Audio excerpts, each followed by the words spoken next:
Hey, everybody, welcome back.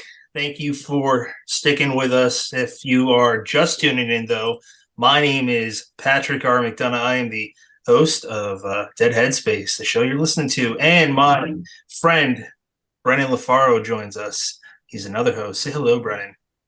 Hello, everybody. And our other host and friend is Candace Nola. Say hello, Candace. Hello, Candace. So last time we recorded was just the end of May. The end of May. It's Rising Together.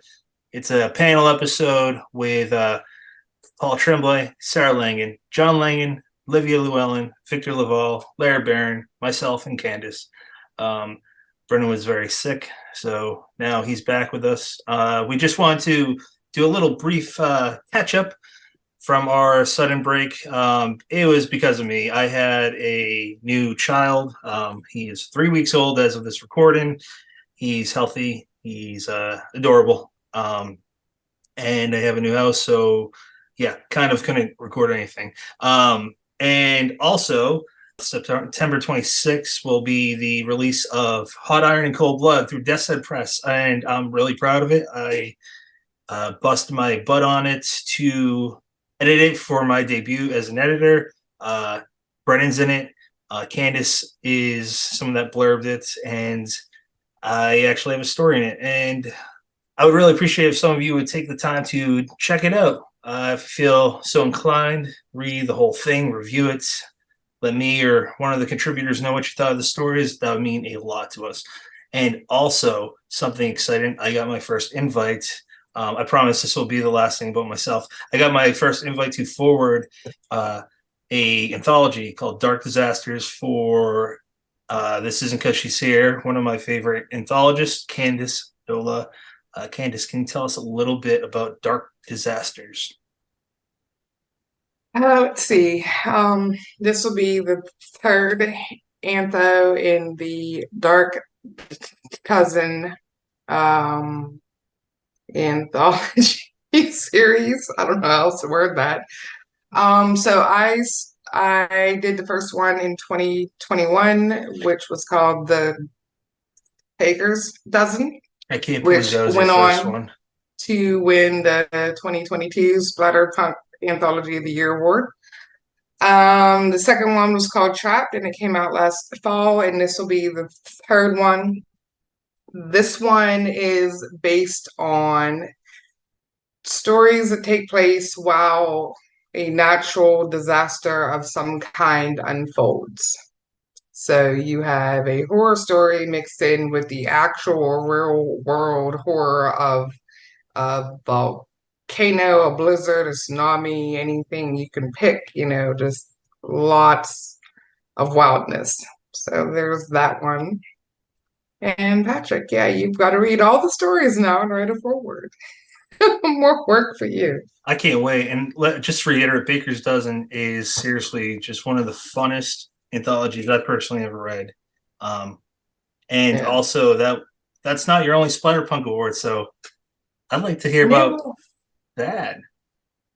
So yeah, a couple weeks ago, the 2023 Splatterpunk Awards took place, August 12th and 13th, and I actually won another Splatterpunk Award for Anthology of the Year in conjunction with DW Hits. It was for the Camp Slasher Lake Anthology Volume 1 that he published last year through his press. So him and I were we won that award for the antho. And then other winners for the Splatterpunk Awards this year was Daniel Volpe, Aaron Beauregard, Bridget Nelson took home 2 awards. Monica O'Rourke won Lifetime Achievement Award. Brian Keene won a Lifetime Achievement Award. I forget if I'm sorry if I forgot anyone else, but yeah, it was a nice round this year. Very well deserving winners. So congrats to everyone and yay me. Second year in a row. I was stunned. I wasn't even there. Like I didn't think I had a chance of winning and just time and financial reasons did not allow me to attend. And I was like, oh, okay. So I was getting updates on the phone, and my friends were like, hey, you won. And I was like, are you kidding? That's So awesome. here we are, two Yeah, times Spider-Punk Award winning author, editor, publisher extraordinaire. yeah, that's amazing. It's true though. I know you're laughing about it, but it's really really true. And there was Brian Keene and what is it, Monica? Someone help me out. What's Award, Yep, yep. Lifetime Achievement Awards. Yeah, so they both won a J.F. Gonzalez Lifetime Achievement Award, and it's really cool because for those, especially those, just maybe this is your first episode, or maybe this is one of your first, but earlier this year for the StokerCon, they renamed a trophy or an award rightfully to the person. If you're gonna say one person is responsible for what is now the HWA Horror Writers Association, that is Karen Lansdale. 30 years ago, she's finally getting recognized for it. She got the award named after her, and she was given that award. And now with another con, Killer Con, you have Brian Keene, who got the Lifetime Achievement Award. And in both cases, you can say they are well deserved. Brian didn't know about it. He talked about it publicly. James, He had no idea. yeah, Rat James White, who also, correct me if I'm wrong, guys, but it's Rat James White and Brian Keene that started Killer Con. And it's kind of fit in. And if you guys aren't sure why, that's okay. I would do a little bit digging on Brian and even Raf's background and bibliography. But it's really nice to see that in the same year. Kind of makes you. I don't know. It's hard to not smile at that stuff. But there's other books that Candace has come out with or is coming out with. I can't keep track of it all in my head. She's a machine. So, Candace, I don't want to just say on to Brennan. Is there anything that you want to also talk about that I might have missed? Let me see. So I don't know. The past couple months, I've had my poetry collection that came out in June, Unmasked. Um, I have a new release on the Candace website right now called The Vet, which is at #1 for I think the third week in a row. The Vet, yeah, I Uh, gotta check that out. That looks neat. Venus just dropped, which is my first attempt at like a cosmic horror alien sort of story. So that came out Monday. Hank Flynn just launched on there as well, and you'll be receiving a second installment of Hank Flynn over the winter. Uh, Desperate Wishes launched at the end of last month through Thunderstorm, and I believe they sold out or are almost sold out. There may be one or two left, and then that will go under a wider release sometime late fall. And then the Antho comes out in November. So That's excellent. I have like 6 more things about to drop in the next 3 months. I'm not surprised. So busy.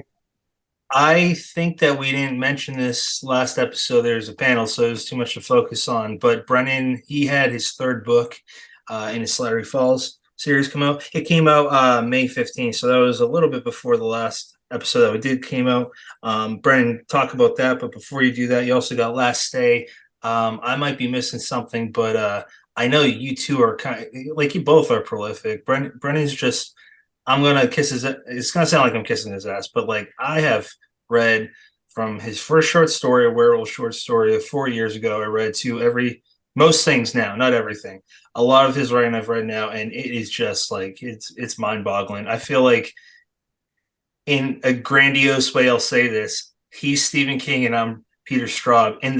Strictly in the sense where you're just pushing all these books out, and I'm like, all right, I got a book done, and you're like, oh, I'm on my fourth book already, within this year. So tell us about everything that has been going on for you for the last 3 months.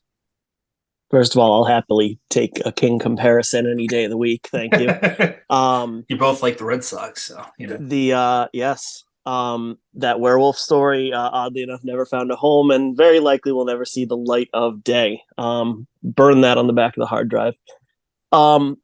Yeah, like you mentioned, in June, with Crossroad Press, I put out the last Slattery Falls book. It's called The World You Loved. It has probably my favorite cover.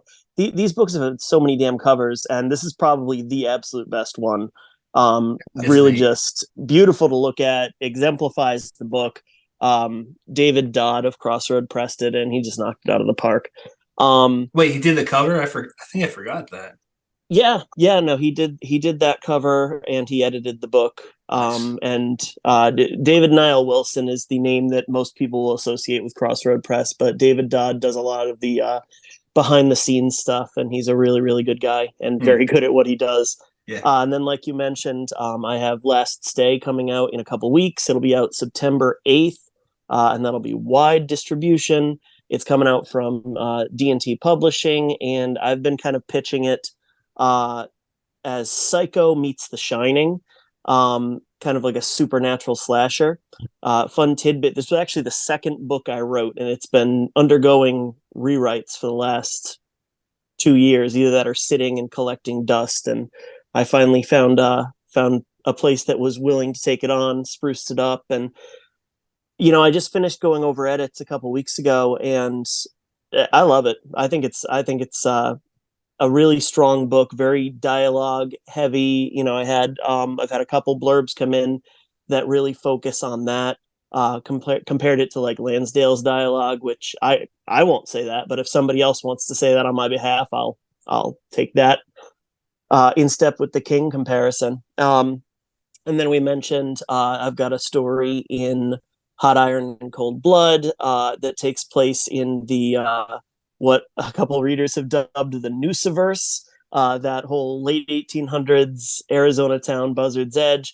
You don't have to read the Noose books to enjoy the story, but there's a little bit of background in there for people who have or would like to read the book. And then I have a story in Dark Disasters, called The Sleepwalk Society, which my disaster, if I can give this away, Miss Candace, is a nor'easter, kind of a hurricane-esque storm that mostly resides in the Northeast United States, which is where I'm living. Thank you, Patrick. And by the way, I had the distinguished honor of reading an early copy of Unmasked, Candace's poetry collection. Yes. And it is one of my favorite things this year. I urge anybody with even a passing interest in dark poetry to pick it up. And if you think you don't have a passing interest in it, pick it up anyway, because this will do the trick. Yeah, that was an excellent collection. It just punches you in the throat, when you get choked up because you're just like want to cry, and because somebody punched your throat, or that. Yeah. So something that Brennan didn't mention about Holes is that Josh Mallerman, I believe, was kind of like an early influence on that story. Yeah, short version is one of those Twitter things that was going around where you write like a short horror story in the span of one tweet. And I totally can't remember exactly what it was, but it was something about, these holes appearing in the backyard, and kind of opening up into these abysses. And, I think it swallowed a dog, and Josh commented and said, "This is awesome." And I said, well, now I've got to do something with this. I can't just let it like fester in, Twitter obscurity. So I ran with it, and that ended up being the 5,000 words longer. All right. So like Patrick said, thank you so much for tuning in, sticking with us after we took a slight 3-month break. And, to pay off your patience, we have a very exciting end of season 4. Tons and tons of really great solo episodes, panel episodes, fun surprises, a couple guests I do want to tease. We've got Daniel Kraus coming up to talk about Whale Fall. Karen Slaughter is going to be on. Chuck Palahniuk is going to make his return. Clay McLeod Chapman, Tananarive Dew, Nat Cassidy. We're going to have Krista Carmen. And like I said, a whole lot more. you're not going to want to miss any of these episodes leading all the way up to December. And Candace is going to be with us until she kills me or Brennan, but probably me. So you might have a new host. Yeah. It's definitely going to be you. The logo is going to change. It'll have hair. It'll be a good looking zombie. So It'll be me. It's okay. Yeah. Me. And yeah, so thank you again for those that have listened for a while or a long time since we started. Thank you for those just listening. And we're really excited to have you all check out what we got coming soon. So when this drops, I guess we'll have it drop, I don't know, like a week before the next episode. Thank you, everybody. You have many choices in podcasts. Thanks for picking us.